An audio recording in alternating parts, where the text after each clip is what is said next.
ज्या मतदारांनी ठाकरे गटाच्या उमेदवाराला भरघोस मतदान करून श्रीवर्धनच्या नगराध्यक्षपदी बसवलं, त्याच नगराध्यक्षांनी आता शिंदे गटात प्रवेश केल्याने परिसरात राजकीय वातावरण तापले। मतदारांमध्ये संतापाची लाट उसळली आहे।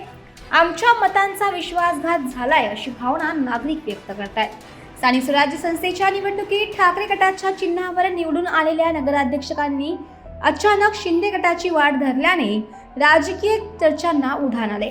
निवडणुकीच्या वेळी ठाकरे गटाच्या विचारसरणीवर विश्वास ठेवून मतदान करणाऱ्या मतदारांनी या निर्णयावर तीव्र नाराजी व्यक्त केली। ठाकरे गटाच्या उमेदवाराला मतदान करून निवडून दिल्यानंतर नगराध्यक्षांनी शिंदे गटात प्रवेश केल्याने मतदारांमध्ये नाराजी पसरली। हा निर्णय राजकीयदृष्ट्या किती फायदेशीर ठरतो आणि मतदार यावर काय भूमिका घेतात हे येणाऱ्या काळात स्पष्ट होईल। नगराध्यक्षांच्या पक्षांतरामुळे मतदारांमध्ये विश्वासघाताची भावना निर्माण झाली असून या मुद्द्यांवर स्थानिक राजकारणात आणखी तापण्याचं चिन्ह दिसत आहे।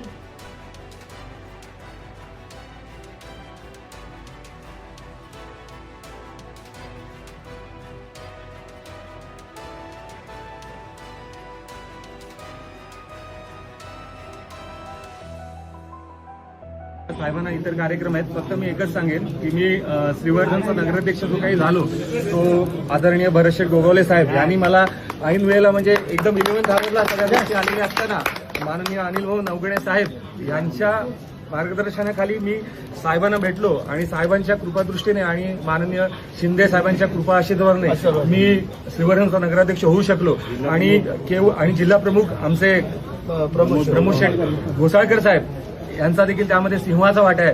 आणि सगळ्यात महत्त्वाचं म्हणजे आता त्या ठिकाणी काम करत असताना मी फक्त उभाटा पक्षाचा एकमेव उमेदवार नगराध्यक्ष म्हणून निवडून आलेलो होतो आणि अशा प्रसंगी शिवसेनेच्या 3 नगरसेवक म्हणजे आमचे देवेंद्रभाई असो, पिंट्याभाई असो, ते आमची ताई असो, यांनी जे काही मला सहकार्य केलं हे त्यामुळे मी इथपर्यंत पोहोचू शकलो। आज मी खरंच खूप भावुक झालेलो आहे आणि मला पूर्ण आशा आणि पूर्ण विश्वास आहे की आदरणीय भरतशेठ गोगावले साहेबांच्या माध्यमातून आणि माननीय उपमुख्यमंत्री शिंदे साहेबांच्या माध्यमातून श्रीवर्धनचा मी सर्वांगीण विकास करू शकेन। मी साहेब तुमच्या चरणी एकच फक्त विनंती करतो की माझ्या श्रीवर्धन जे काय आहे त्या श्रीवर्धनचा सर्वांगीण विकास करण्यासाठी आपल्या परीने जे होईल, जी मदत होईल ती मला करावी ही सर मी आपल्या चरणी सर विनंती करतोय आणि माझे 2 शब्द पूर्ण करतोय। जय हिंद, जय महाराष्ट्र।